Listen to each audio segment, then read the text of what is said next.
This is the second take of this video because I was like, hey guys, I've been getting into brainwashing lately. And I was like, wait a minute, that sounds bad. Like, I'm not trying to learn how to brainwash people. I'm trying to understand how people are brainwashed. I think that's my thing, and trying to understand how to overcome that. And I saw this really interesting, well, okay, one of the things that prompted me to watch this video that I watched the other day and kind of get back on this tangent or whatever about brainwashing was I went to HEB, which is like the local chain of stores in Texas. And when I was in LA, I guess it would be Ralph's or whatever, not necessarily like Trader Joe's or Whole Foods, but whatever the local grocery store chains are, that's what HEB is in Texas. So anyway, so I'm in the store and I go one that I go into particular, and there was and they had like rearranged it's a huge store, by the way, and they're rearranging everything. And I'm just like, it was kind of funny. I wish I should have my camera on, but people are like walking around the stores like just in their carts, pushing their carts, but they're all looking like this, and they're all their masks. You just see people's eyes go like, what's going on? And this guy, we're going down the aisle, and he's like, they're doing this to confuse us. They're trying to confuse us. I swear it. I was just like, I was kind of in a rush, and I'm like, I should have talked to him more about and got his thoughts on that. And I was like, oh, I didn't think about it until later. But I was like, yeah. And I remember what my friend had told me, where he was saying that they set up stores a certain way to kind of confuse people.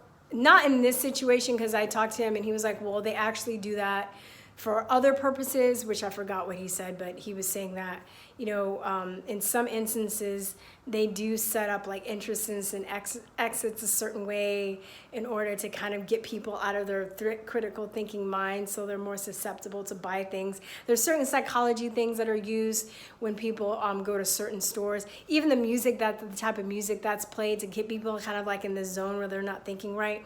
So I thought about all this stuff. I saw this really interesting video, and they were talking about, I don't know his first name, but he was a Russian psychologist named Pavlov. So have you ever heard of Pavlovs Dog, where he basically would use like the bell so he had a dog, and he would use the bell and ring the bell, and every time he rang the bell, the dog would come, and the dog would get fed, right? And then after a while, even before he got the food, the dog would start to salivate because he knew that he was about to get fed soon because he heard the bell. So this technology is also used, or this discovery is also used with training people in school with the bells, right? Bells mean this, bells mean that, If you know anything about hypnotherapy, you can train people with sounds and bells and stuff like that. So I'm just gonna put the link in the description, but they were talking about also how Pavlov basically was studying the nervous system, and he was talking about when you overwhelm, like first he studied in animals like dogs and stuff, these poor dogs, these poor animals, but basically when you stress somebody out and you overwhelm the nervous system, they become very like overwhelmed, and then they have a nervous breakdown. And when they have a nervous breakdown, their slate is wiped clean, and then any new idea that they have, that you have for them, can be introduced into their psyche. Now, it could be good in some cases if you're trying to get somebody to overcome a traumatic experience and you want them to kind of have that build up and then just like collapse, and then you can implant them with good ideas. But they actually were looking, the higher ups I would say was looking at Pavlov's research, and they actually, of course, they're going to use it to manipulate the masses, to manipulate people. They're going to use it for evil. They're not going to use it to help people, this discovery. So he basically took his research and figured out how to do this on a mass scale. And there were many books, I haven't read them, but there are many books written about this. One, they were talking about a CIA agent that wanted to understand how they were able to take people that were patriotic and brainwash them. And a lot of this is done, I know as a teacher, through the educational system. If you look at Yuri Bezmenov's work or Charlotte Iserbyt's work, they basically, Charlotte Iserby has documented plans talking about how they were planning to make the public very docile. John D. Rockefeller took over the educational system by, because he wanted to, he's even on record saying that he wanted to create a nation of workers and not thinkers. So, this is why a lot of people, they don't know their rights, including myself. I'm having to go back and really learn a lot of stuff. But the problem is, because people are so dumbed down with social media and TV, they don't even have the motivation to go back and learn the stuff. They're just like, I did school, just rather scroll through my Instagram. They don't want to learn, have the passion to learn that too. That's done through drugs. Most people are on some kind of crazy ass prescription medication. Most people are, or they're on some kind of illegal drugs, or they're made docile by the alpha waves and television and the EMFs and the electronics, or, just the constant repetition that's being done through, certain, either entertainment, resources or sources, or the news or whatever. So it's a lot of ways that that they're using now. They've just really stepped up to manipulate people.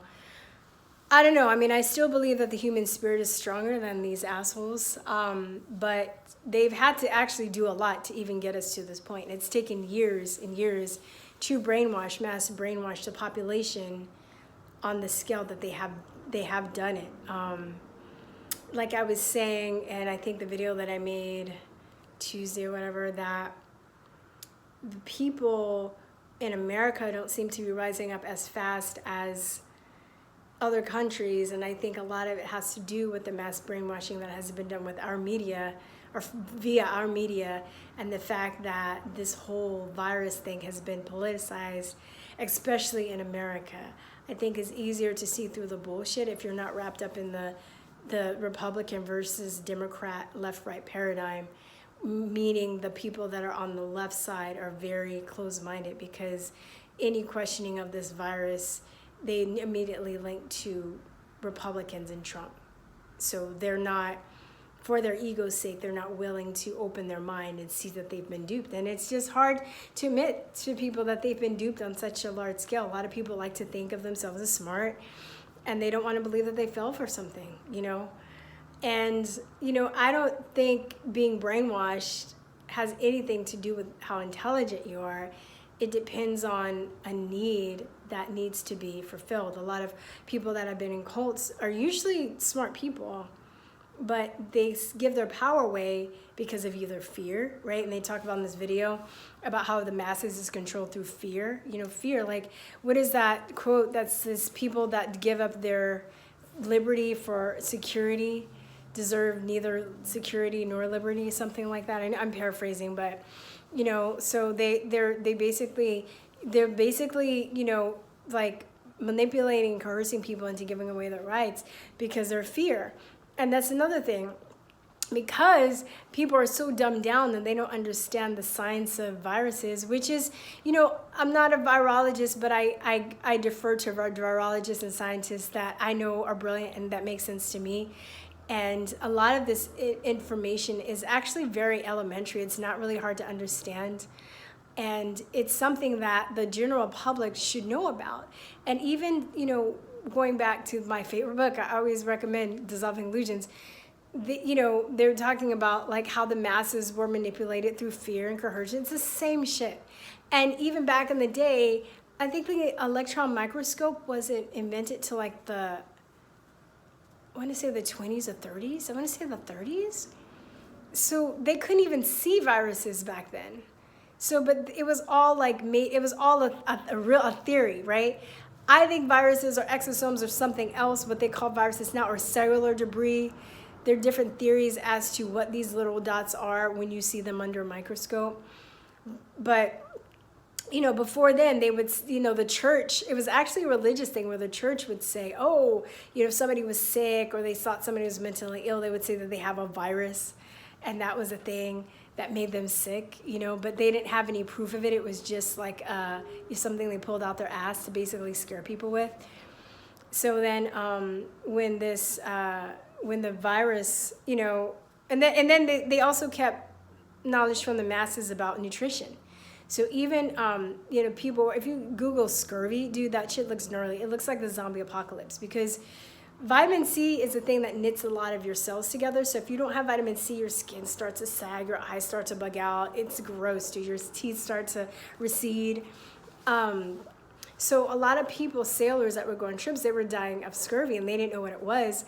And it was a French sailor. I don't know his name. I think I can find this clip it's in the first half of World Without Cancer, but they talk about it. They have a really good explanation of it. And this guy was like, the sailor was like, you know, my men are dying, blah, blah, blah. And Native American dude was like, yo, dude, I know what's up. I'm gonna hook up some like pine needles and some tree bark, and I'm gonna stir this up for you. And from a scientific standpoint, it was rich in ascorbic acid. And ascorbic acid is vitamin C. And he was able to cure his whole crew by using that. So when the sailor dude went back to his homies and was like, hey, you know, this pine needles and tree bark, like, you know, cured my crew. We were all about to die. And this like Indian dude like hooked us up. And they're like, that's poppycock. Whatever, you know, whatever. Is he a doctor? It's the same shit they pull today. It's like it never ends, right? It's just like, you know, they use different terms or different way of expressing it. But it's just, basically they're like, he's not a doctor. He's not, who is he? Where are his credentials? So it basically took them 200 years after that to discover that actually, yeah, lack of vitamin C is what causes scurvy. Same thing with another disease at the time called pellagra, and that was vitamin B12, or lack of vitamin B12.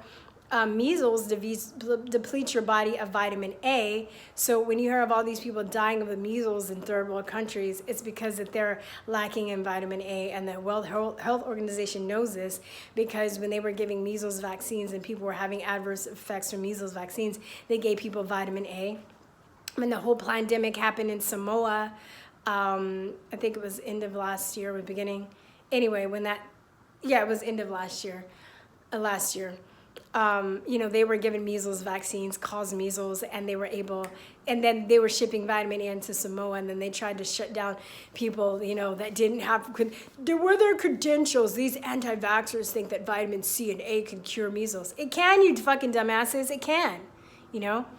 It's really frustrating to me that you know, the administrations won't come out and say that, you know, that vitamin D, A, C, all these things that have been relegated, or not relegated, but have been like thought of as very minuscule or very, what's the word? Just irrelevant, and actually are life-saving therapies that are very, but you know, you can't make money off it, right? They're cheap to make. You can grow some of it yourself. You can get a lot of this in food, if it's not, you know, injected with GMO crap. But they don't want you to know that. They don't want you to have the power. They want you to, they're brainwashing you through your fear and your ignorance, right? Very scary. But one thing I was thinking about the other day too, this happened a few years ago, but I remember when I came back from Taiwan and I wasn't watching any TV or anything, and my friends were like, oh my God, they're like catching me up on the stuff that I miss and I watch. They're like, yeah, did you hear about that homeless dude that ate that dude's face? I don't know if you guys remember the story, but there was like there was some guy, he ate a homeless man's face. He like ate his face, like attacked him and jumped on him and like pinned him down and like bit off his face and like was eating it. It was crazy. And people were like, yeah, you know, and the news media was trying to be like, yeah, man, some guy had some bad weed and he was eating this dude's face. And people were like, yeah, I don't think that like nobody bought that shit. First they tried to say it was weed, and then I think they ended up like, oh, it's bath salts or whatever. But the point I'm trying to make is that people didn't buy into the story because there were enough people that were educated on weed and marijuana, that they know that weed doesn't give you a hankering to eat someone's face. Like, you don't smoke a joint and be like, I have a hankering for face. Like, they know that it wasn't weed. But the awesome thing about that is people were educated about that. They knew about that, even though it's a very minute detail. They weren't able to pull this on people. I think they were trying to demonize weed smokers or whatever, but it didn't work. But because a lot of people are ignorant on the science of how their body works, what makes us sick, what causes viruses, people are so easily led and manipulated by fear and ignorance that they're able to I think more people are starting to wake up, but the fact that they were even able to lock the whole fucking planet down is because of people's ignorance and fear. Now, if people are not ignorant, then they would not be manipulated by fear. If people understood all this stuff, then there was no way that they would have gotten away with this. People were like, yeah, no, you first have to isolate the virus, I'm not buying it. People would not, you can't fuck with people like that. So this is just my thoughts. I'm doing a show later tonight. I will see you there. Please join my email list. All my backup links, some of the links that the stuff I talk about will be in the description. And I will talk to you later. Peace and love, guys. Bye-bye. Mwah.